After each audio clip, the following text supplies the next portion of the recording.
Hello tubers, good morning, good afternoon, good evening, wherever you are. And thank you for watching Cooper's Thai Adventure.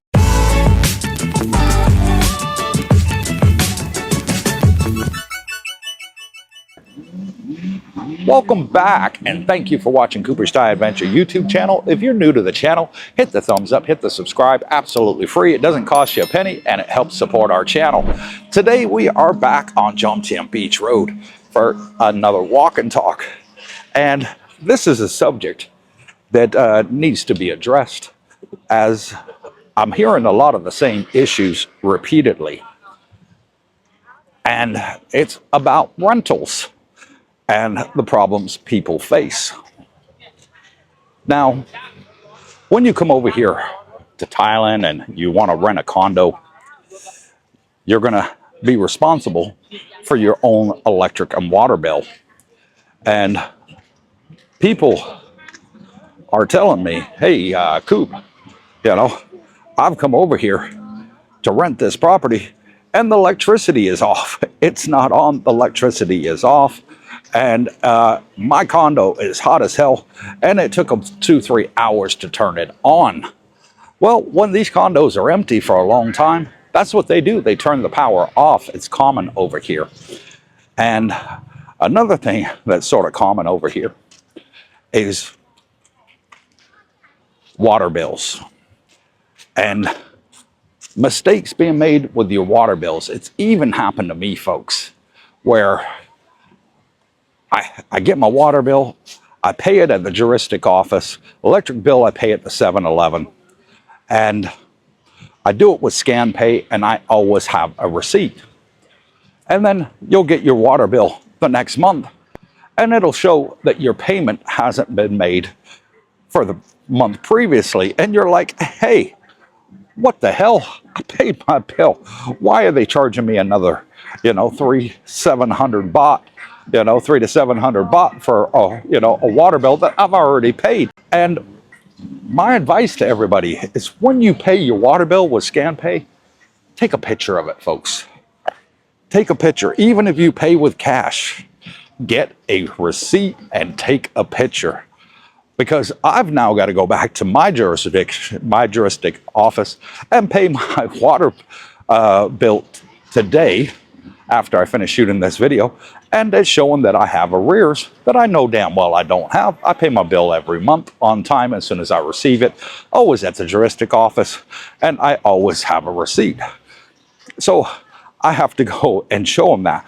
Now, it gets people's backs up, Where's the issue? Where's the problem? Are they pocketing the money? Are they not crediting it through to the electric company? Are the electric company at fault because it takes them a while to get their paperwork up to date? Well, here's what I found. Predominantly, it's the electric company. Because what happens is, when you pay your bill, they get hundreds of thousands of millions, of people that have paid their bill, and they have to update them on the computer system. Well, in that, Thailand's lagging a little bit behind. They can do some work to improve that, and they are working on it. But as long as you've got that receipt, the juristic office will forward that on to the electric company for you, and then you'll normally see on your next bill that comes through CR correction. So don't sweat the little things in regards to your electric bill out here, or the fact that you come out and your electric's not on when you arrive. What I always do is say to them, all right, I'm going to move in on this date, and can you please make sure the electric is turned on? And they'll normally, call up the juristic office for you, say, right, I got a tenant moving into this property, and by the way, can you turn on the electricity supply for them? And they do. It's normally not a hard process. It takes about 2 hours, and it's up and running. Till then, go get yourself something to drink. Go get yourself some lunch, and just chill out and enjoy the good life, because it's really, really, really not that big of a deal. I know back in the West, we're used to creature things. Hey, I want it on when the moment I arrive. And 90% of the time it is. But sometimes it's not. And, don't sweat the small things. You know, an hour, 2 hours, it's back up and on, you're good to go.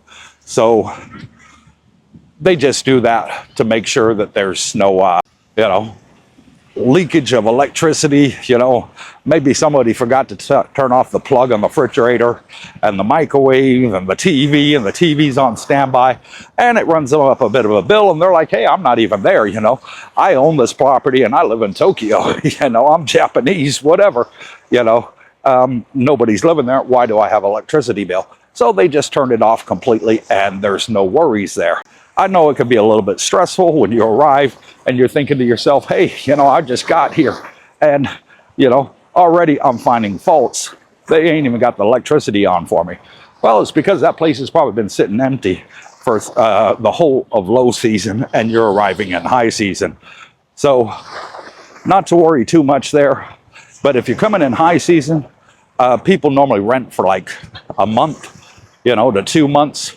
And then somebody will move out and another person will move in, so they don't bother turning off the electricity in that time. But make sure your bills are right, folks. You know when you move in, and check the bill. You can read it. It's in English with the dates, folks. You know, it tells you the month and day. I know the year is a bit screwy here in Thailand, but because they go into the Mayan calendar here. So it's not 2024. Check the date that you arrive and make sure that's the bill period. If there's any arrears in there when you first move here, don't get upset. Don't go out, you know, half-cocked to the juristic office. Hey, what the fuck, man? What's going on? You charged me 3,000 baht. I've only been here 3 days. Don't go over half-cocked, folks. They just know that they got to get in touch with the agent, and the agent will pay the arrears because they take it out of your security deposit. So for the person that lived there previously. So don't go in there half-cocked. That's the worst thing you could do, because at the end of the day, juristic office is your best friend out here. You got a problem with your plumbing, you got a problem with your electricity, you got a problem with your water, you're going to call them. That's the first port of call. And that brings me on to the next bit. When you arrive out here, and one of the common mistakes I hear people make is they take their garbage out of the room, because in most buildings out here, every floor's got its own garbage room.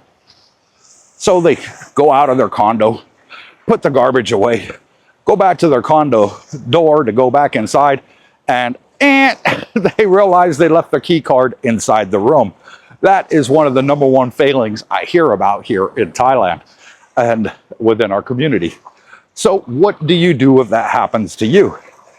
Well, I'll tell you what everybody tends to do. It's not the right thing, by the way, is they call their agent, be it Sean or somebody else. 2 o'clock in the morning. Hey, I'm locked out of my room. They're getting that poor guy out of bed at 2 o'clock in the morning. I'm locked out of my room. I need you to come over here and get me back into my room. I went to empty the trash. I forgot my key card. You know, I went down to the pool. I went to the gym, forgot my key card. I can't get back in my room. Well, it's not the agent's responsibility. The responsibility is yours. So what do you do in that situation then, Koopa? I hear you saying, you know, what do I do? You know, if I don't contact the agent, you know, what do I do? Contact security. If it's 2 o'clock in the morning and it's out of office hours, contact the security. There's security on every one of these condominium complexes. There'll be some at front reception, or there'll be some at the security gate, or you'll have static or roaming security. Go tell them, you know. And what I do is I get my old trusty cell phone out and I go into Google Translate, left my key card in the room, I'm in unit number, whatever it is. And I give it to them. I show it to them and they're like, okay. And then they can get a hold of the master key and they can let you into your unit. That's simple. That's all you got to do. And they'll normally ask you for proof that that's your room, you know, that you are actually staying there. And, you know, for example, you know, hey, can you show me your tenancy agreement, your electricity bill, your water bill? It's in your name, you know, and it'll say your room number on there. You know, you'll know where that is in your property, you know. Maybe you could put it in the drawer beside the bed or something, and you go get it, say, here you go, you know, this is me, you know, or your Thai driver's license, your passport with your TM30 on there always has your address. Something to prove that, hey, I'm not letting a stranger into this room is all they require. And that's it, you're in. It's that easy, folks. It really is not that hard. And these are common mistakes that I hear people make when they come out here. You know, the water bill, they're thinking, oh, 3,000 baht, okay, I'll pay that. But they're not looking at the dates and realizing, hang on, your water bill is only about 1,500 baht, you know, for the month, to 2,500 for the month, not 3,000. If it's 3,000, you're paying arrears for somebody else's usage of electricity, not yours. So don't do it. Don't do it. Don't be afraid to question it. Don't think, oh, I don't want to upset anybody. You know, I'd just rather pay it, like one of our subscribers did. You know, God bless him. He's a fantastic guy. And we all love him. But, you know, he's one of them that just want a quiet life, don't want to upset anybody. Say, hey, it's only 3,000 baht, $100. I don't care. I'll pay it, and I don't have to worry about it. You know, I'm not going to make an argument or a song and dance. Somebody said you don't have to. All you have to do is just go over and say, hey, I moved in on this date, you know, here's my tenancy agreement. And this bill is for another date. You need to get in touch with the realtor and get them to pay that bill because it doesn't belong to me. And they do, you know, they'll be like, okay, no problem, thank you. They'll probably ask for a copy if they can make a copy so they can show the other person that rented it out or the property owner, hey, you know, it doesn't belong to this tenant. It actually belongs to, you know, the previous one, and we need you to pay the bill. And it's really not a big issue.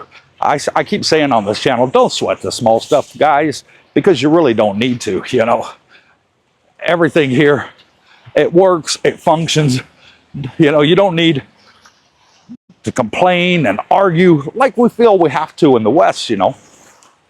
In America, you know, if your electricity bill's wrong, believe me, you going down to the electricity company and you complaining straight across, and you taking it out of the first person that's over the counter saying, what the heck, man, come on, you know. And you know, I just moved into this place and you trying to charge me for 3 months. I only lived here for 2 weeks. You know, and go in with an attitude. Over here in Thailand, you don't need that attitude, folks. All you need to do is just go in there, calm attitude, smile on your face and say, hey, I think there's a mistake here. And they'll take a look at it. And they ain't trying to rob you. They ain't trying to, you know, take your money, 300 baht, you know, for your water bill. Ain't a lot, you know. They ain't after that. So just keep your head on your shoulders, stay cool, stay calm, stay collective, and enjoy your time when you come out here to Thailand. And the last thing that we get is people say, hey man, I emailed you, I emailed Sean, and I didn't get a reply. So whenever I see those comments, I always check.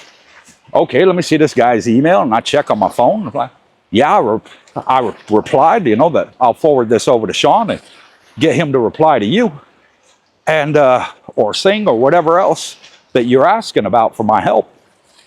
And then I'll reach out to Sean or Sing and say, hey man, do you see that email that I sent you on this date from this person here? And they'll be like, hang on, let me look. Yeah, I got that email. Did you reply to it? Yeah, I replied to it, you know, same day or the next day or whatever, you know. And they'll take a look. And then I'll say, can you forward that over to me? And they forward it over to me, and I send it back to the person and say, hey, he did reply, and this is the day that they replied. And they'll take a look, and they'll email me back like a day or two later and say, hey, Coop, you're absolutely right. For some reason, it went over to my junk folder, went over my spam folder, went over to, you know, a different folder on my email. And that's one of the #1 complaints that we get. And it's easily rectified. All you have to do is go into your email settings, okay? And if you're emailing me at coopersthaiadventure@gmail.com, simple. When you send it, click it as not spam, Okay, so that way when I reply, or Sean replies, because it's part of a chain, so he'll reply to the message that I'm sending him. Hey, you know, my subscriber, so-and-so, looking for this place on this date. And it comes back as a chain. It won't go through your spam folder. It won't go through your junk folder. It'll miss that and come through as something that is known and trusted. So those are things, little things that, you know, get people upset, and they're easily rectifiable. So if you're watching this video and you want to reach out to myself, Sean, or Sing, make sure when you send the email, click on the 3 dots, trusted. Okay, that easy. And once you do that, you'll never have a problem receiving emails again. It's now starting to rain and it's cooling it down. It's 34 degrees here on a beautiful Saturday afternoon, and I'm loving it. So until next time, wherever you are, good morning, good afternoon, good evening. God bless you all. Stay tuned.